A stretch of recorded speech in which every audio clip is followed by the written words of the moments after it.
kind of offering the services in two places is just some people don't feel comfortable in coming into the working center. They would generally, so we're offering services where people are wanting them. So that's the reason for the two places. Money Matters. Money Matters is a short form for Money Matters Community Collaborative. This collaborative was started from a group of local community partners dedicated to helping people think creatively about finances. So on this partnership we had, it was really rather unique. We had people from the banks, we had people from the different services in town, so we would have people interested in just housing, people interested coming from all different perspectives. And we would have people using financial services involved. So it was really kind of a unique collaborative. And one of the things that we quickly realized was that money management is a very stressful thing. Also kind of embarrassing to talk about. It's something that people just don't seem to want to talk about very much. And especially embarrassing in wake of, job loss or transition, homelessness. There can be issues of disability, immigration, and the economy changing, and retirement. And those are kind of really scary periods of time for people. So we wanted to be available for that. Money Matters was designed to help people gain, or in many cases regain, the confidence and the skills needed to successfully manage your finances. So it's often just a point where somebody can't adapt to the big changes that are happening in their life and just need some support for that. Anybody can meet with a financial empowerment outreach worker. We offer a drop-in clinic where people can meet, build relationships, get connected to community resources, and begin problem solving. So talking about the services that we include. So it's responsive one-on-one support. They come in, they get seen because it is a drop-in. Income tax preparation has become one of our biggest things that we're working on, which includes doing tax returns for previous years. So we're one of the only places around that do previous year income tax. We can do up to 10 years. So if you think about somebody that hasn't collected GST or Ontario Trillium benefits for 10 years, that can be life-changing if you're trying to make a new start or looking for housing or something, if you get all those monies back from that. We help people assist with some tax credits and assistance programs. So many times it's like applying for your GST, your Ontario Trillium benefit, problem solving, like what happened to my check. And many times people have correspondence from Revenue Canada, and that it's kind of scary when you get those sort of letters. And we just sort of assist them in answering those letters and getting those benefits reconnected. We also assist in applying for Ontario Works, so ODSP, EI, OESP, so the Ontario Electric Assistance Program, any sort of benefits. So one of the other things is transitioning seniors to seniors benefits, so explaining those and doing the appropriate applications. People come to us for budgeting assistance and resources in dealing with debt problems. So some of the time it's bigger than what we can handle. I mean, if somebody was going to, we looked at it and they were going to have to do a consolidation or bankruptcy, then we would accompany them in the community through the appropriate service and be with them as they are bridging and learning about things that are available in our community. So we would walk with them to the point where they wanted us. So if they just want to know where the service is and they go on their own, that's fine. Some people need to accompany to all appointments, and that's what we would do too. We work around problem solving around check cashing and payday loans. like the payday loans paid off and stuff like that, and where we could get ID for check cashing or opening an account. So we problem solve around those things with people. Help in building and maintaining relationship with a bank or a credit union. So we're very lucky that the banks around us have been very supportive of us and have been really helpful when people want to open bank accounts and or have problems with their accounts and stuff like that. So we're very lucky for that, and we really appreciate the fact that they're so supportive of us. People often have time balancing financial priorities and commitments. So we're just another eye. So we're not experts on this. We're just able to look at the budget with them or something like, and just say, hey, what do you think about this? Does that make sense that so much of your budget goes to this or something like that? So we try to help them in making those financial priorities. As I talked about earlier, accompanied to appointments when helpful. Some people just need that extra person coming with them just for that first time. Some people need it, all along the journey. So we look at people and we develop a plan that's going to be for them personally. I think more than anything, it's a confidential place to explore some difficult decisions. The journey's not always easy, but I find that working with people, they feel that it is a great place to just sit down and kind of unload and be able to make some good choices. And the other thing would be to link to other community services. So we certainly don't stand alone. We are quite involved with all our other community partners. So whether it be different outreach workers, different agencies and stuff like that, we working in conjunction with them. So the other part that we do is housing supports, and you might wonder why we have housing supports and Money Matters combined together. About 4 years ago, they were separate, and then what we recognized is people were coming in to see people at Money Matters at the hub, and they were looking then in the morning, and then they were coming in the afternoon to see somebody about housing supports. And what we recognize is those two things go hand in hand. To be looking for housing and stuff like that, you want to maximize your resources, and we're looking at budgeting and making sure that people have all the benefits that they should have. So that's when we thought this makes more sense to combine both the hub and the housing supports, the Money Matters and the housing support in the hub. So that's a combination of the two things, and people are able to drop in, and we can be talking about housing and then do budgeting and looking at all their resources. So we have created a dynamic housing tool to help assist you with any questions or needs you may have around the housing situations. Some of the key areas of support focused around, first of all, establishing a temporary place of shelter. So letting them know in the community where and stuff, what is available to them. We can help people search for an apartment. Now that involves like people that aren't familiar with computers and stuff like that. So we will help them search the different online places. We'll also, if we have a lead on an apartment, can help them with that. We will assist them in obtaining the last month rent and making them know about the rent bank and things like that.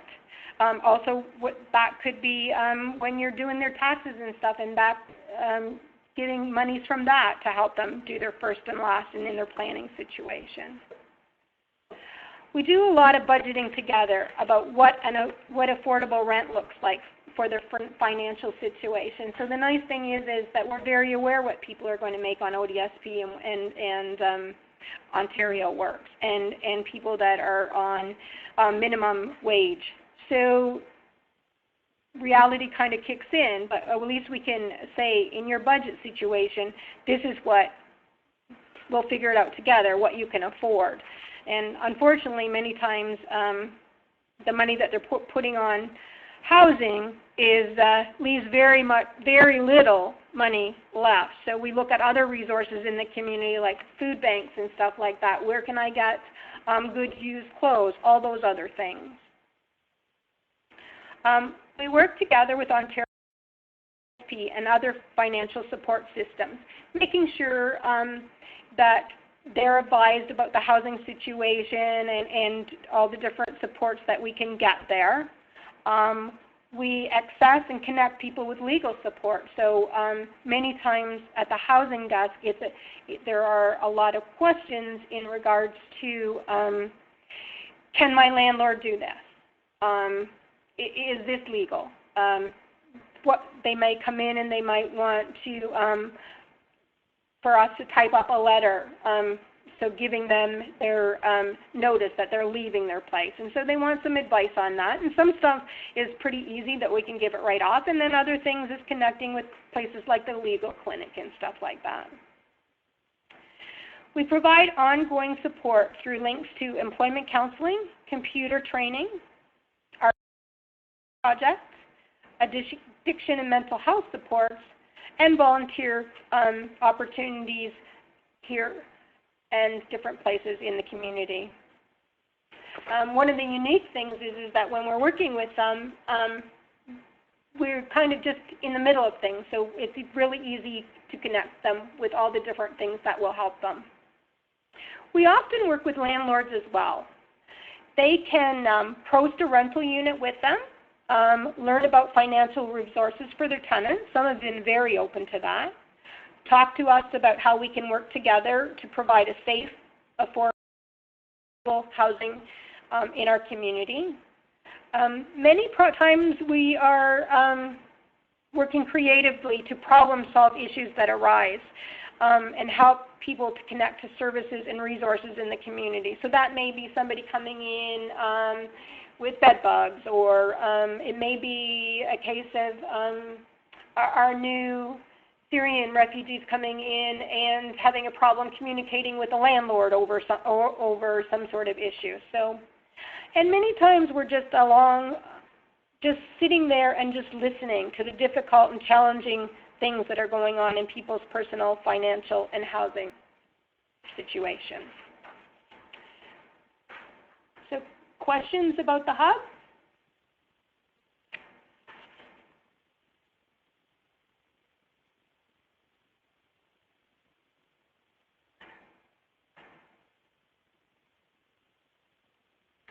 Hey Bob, can we just go ahead and answer that question that we can see about check cashing?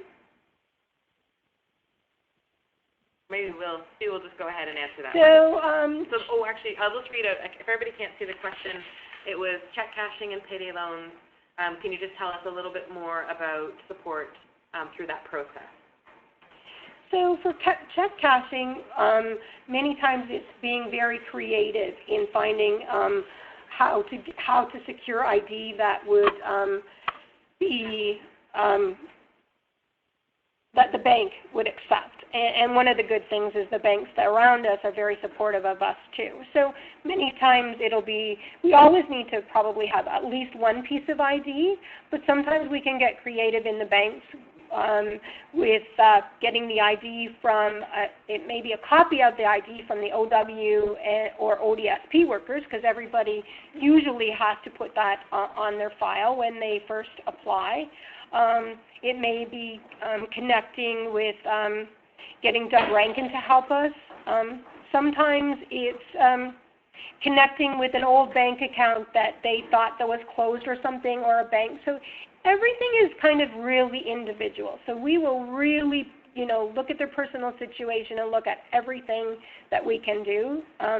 Some people that are on Ontario Works can often open an account with Ontario Works has the bank that they deal with, and so sometimes in conjunction with their worker, we can get an account opened that way.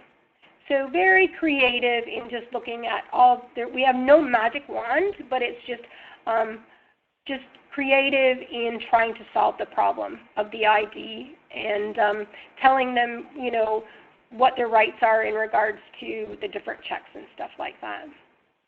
in payday loans, so we'll look at that and see if we can develop a way of getting those paid down.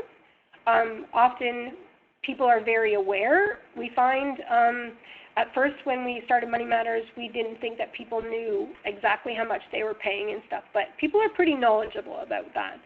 So if there's problems with payday loan checks going through their other bank accounts that they have, because generally people have payday loan accounts and they have banks at Mainstream. So we'll look at maybe closing down a Mainstream bank when their bank account is switching to a new one, when payday loans are coming out and they shouldn't be and stuff like that. And we'll look at ways of trying to get those paid off.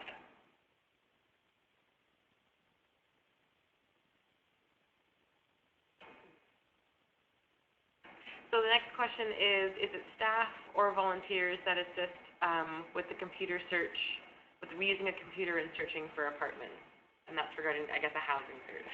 So on the housing searches, it would be staff, and then we do have university students that come in, so they would help us with that too. Okay, but generally it's staff, yeah.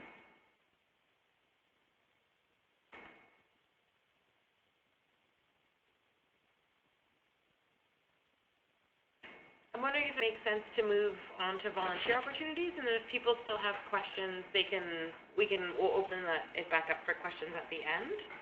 If that sounds all right, I think we'll go ahead and do that. So good morning, my name is Jen. I also work with the Working Center. So I'm going to be talking to you this morning about volunteer opportunities. I've been with the Working Center for about 9 years, so I have a good sense of different projects that we have. One of the roles that I play is when somebody is looking to volunteer but they don't know where, or if there's a worker or a support person that knows of an individual that would like to volunteer but they're not sure which project, I'll meet with them at the start and talk about what they'd like to learn and kind of what their goals are, if there's a skill they're looking to build, or whether it's, practicing English or getting experience using a cash register or just wanting to be out and connecting with people in the community. I'll help them figure out what those hopes are and then build a volunteer opportunity from there. So we'll get started.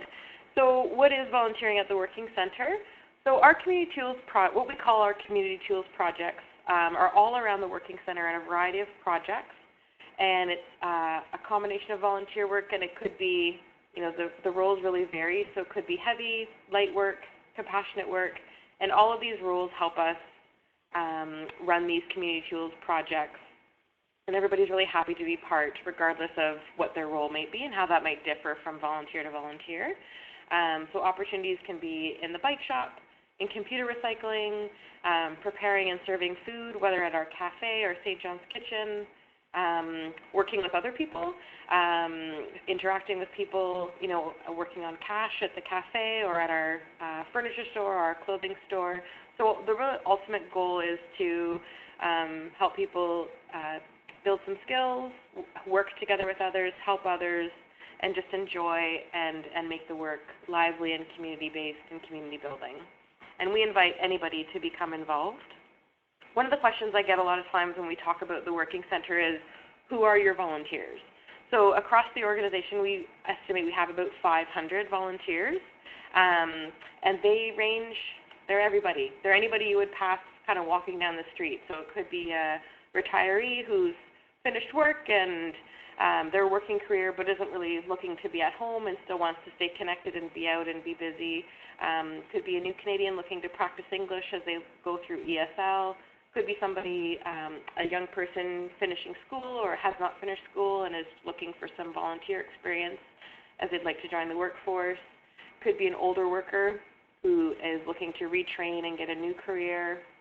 It's just anyone and everyone. As Sue mentioned, we do have some students around from Laurier, Waterloo, and the high school students. So we have a real mix. And the real fun part is often in a project that I'll talk about in a minute, you can't really tell who's a volunteer and who's staff, which is something that we really love because the volunteers engage in the work so much. So what are community tools projects? So community tools are projects that are designed to put productive tools in the hands of the people. They have the added benefit being cooperative and like a neighborhood structure so that individuals don't feel that they have to work in isolation. Communities can benefit from developing facilities where individuals have access to tools in order to support local producing and trading. And examples of our community tools would be the Hacienda Saria Market Garden, so that's working outside. That's during the growing season, which is actually quite a long season for our folks. As soon as the ground thaws, they get out there and start digging up and start planting, and they go throughout the summer into the fall as late as they can until it gets too hard. But people are often surprised that they're still working out there late into the fall. The greenhouse is another one. So they make seedlings they grow seedlings in the winter for the garden in the spring. They do our microgreens there. It's a fun, pretty small space, but a fun space. Recycle Cycles is our community bike shop, so repairing bicycles that are donated, helping people fix up their bike that they bring in. Worth a Second Look is our gently used housewares and furniture store. Queen Street Commons Cafe, serving food, greeting customers, working in a cafe. Marita's Kitchen makes all the food for Queen Street Commons Cafe. It's a fully functioning vegetarian kitchen. The Green Door is our gently used clothing store, and Common Studio is our community film studio. And then maybe I'll go back a slide. So in these community tools projects, so the garden, the greenhouse, the bike shop, and so on, anybody can stop in. Those are projects that I would say are a little easier to get involved with in terms of volunteering because there's so many roles in those places. And so let's say it's Worth a Second Look and someone's like, I'd like to get a job I'd like to get a retail job and I would like to, know how a store functions. So they might start with sorting donations and pricing things and working on displays, and then we would move somebody to, once they get comfortable, moving on to cash and greeting customers and ringing through purchases. And volunteers don't have to do all of the aspects of those places. Like if you can think about, the bike shop, fixing bikes, helping the public fix their bikes. All the community tools projects have a number of volunteer roles within them, and what the staff will do, like let's say somebody goes to Worth a Second Look and has a bit of a job goal that they have, we'll kind of work with each person individually on what they would like to achieve through their volunteer work. And it might just be, I don't really want to work on cash, but I'm happy to be in the back moving furniture and working on displays or doing some cleaning of something that's been donated. So people will kind of pick the roles that they like. And people can also move between projects. So if we have somebody who's, looking for work and they I have 2 full days a week, I'd love to be at Worth a Second Look and the cafe, we say that's great. We don't say, you have to be in one project for a certain amount of time. We find it's helpful to not set those kind of restrictions for folks and let people kind of feel out the projects that they're interested in. We find we just get a bit more meaningful placements in those opportunities. So people can volunteer for, as little as, I have a month, I'm just visiting from out of town and I'd love to be around, I want to help out at the garden. You can go, be there, and then move on, and that's just fine. Because a lot of the projects have a lot of people, and we can integrate people in kind of quickly in those spaces. So other volunteer roles, we do have volunteers who host what we call hosting our resource center, our Job Search Resource Center at 58 Queen Street. So they're helping people with things like photocopying, faxing. They're backing up the front desk staff when the phone gets busy, answering questions, helping people sign up to use one of our public access computers. As Sue was mentioning, the housing volunteer with the hub, that takes a little bit more training because we want to make sure somebody's able to listen and understand what kind of budget somebody has or what area of Kitchener-Waterloo they live in before they kind of jump onto the computer to help them find that. Computer recycling, so building, we get a lot of computers donated and computer components, so refurbishing computers is a big part of what we do, or recycling computers are part of the Ontario Electronic Stewardship Program, so maybe breaking some computers down into the parts to be recycled. St. John's Kitchen, I'm not sure people probably know about that one. They serve about 300 lunchtime meals during the week every day. So it could be, preparing the food, serving the food, cleaning up, being around, and computer training. So we offer some computer classes here, And these, why we kind of listed these as other volunteer roles is these are a little bit more involved, and people would need a little bit more of a specific skill set to fit in. That's not to say if they're like, I really, really, really want to work as a host, and then we might have them shadow for a while they get comfortable, but those are spaces that probably just take a little bit more thought around volunteering, and just because the topics vary a little bit more, and are a little bit more specialized. So I guess, is there any questions about volunteering at the Working Center? It's a big project, and lots of projects and lots of work happening, so yeah. We can take a moment for people to think or type in their questions.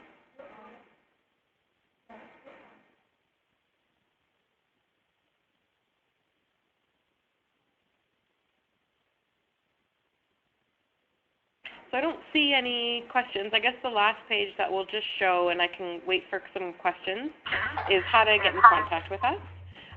So our website is a bit of a labyrinth, but it's got a lot of great resources. So www.theworkingcenter.org.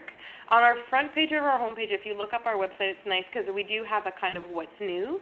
So that'll show what's kind of happening in current. Right now it's talking about tax clinics, talking about some of the Arabic supports that we have. So it's always kind of highlighting what's happening currently and around the Working Center. If people had any questions, email the hub, which is moneymatters@theworkingcenter.org. And volunteering, we have a general mail, genmail@theworkingcenter.org, and our phone number. And if somebody, like let's say I was talking today and someone was like, wow, I know somebody who would love Recycle Cycles, they would love to volunteer there. If you go on, feel free to email the Gen Mail. Otherwise, you can look on the website and find the bike shop. Every project has a contact person. So like I said when I started speaking, if somebody's not sure about what they want to do, I'm happy to meet with someone and talk through what their hopes are for volunteering. But if they're like, no, I know I want to go to Recycle Cycles, there's an email and a phone number for each project as well. So we can kind of capture people either way. So somebody's question was, do we know how many volunteers find employment that relate to their volunteering after their experience at the Working Center? I'm actually not sure. I know I work at Green Door, which is our gently used clothing store, and I can think about people who have specifically been looking to either retraining into retail, like coming out of another work career and looking at retail. I think we have had some successful folks because they get real on-the-job training, but I can't think about a ratio of numbers. Yeah, sorry about that. I don't have that information.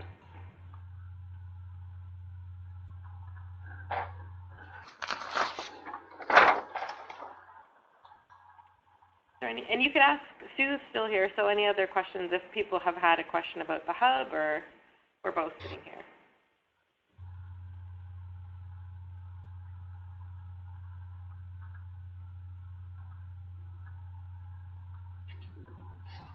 Well, it doesn't look like there appears to be many questions. I know I had a couple, but you answered them way before I could ask.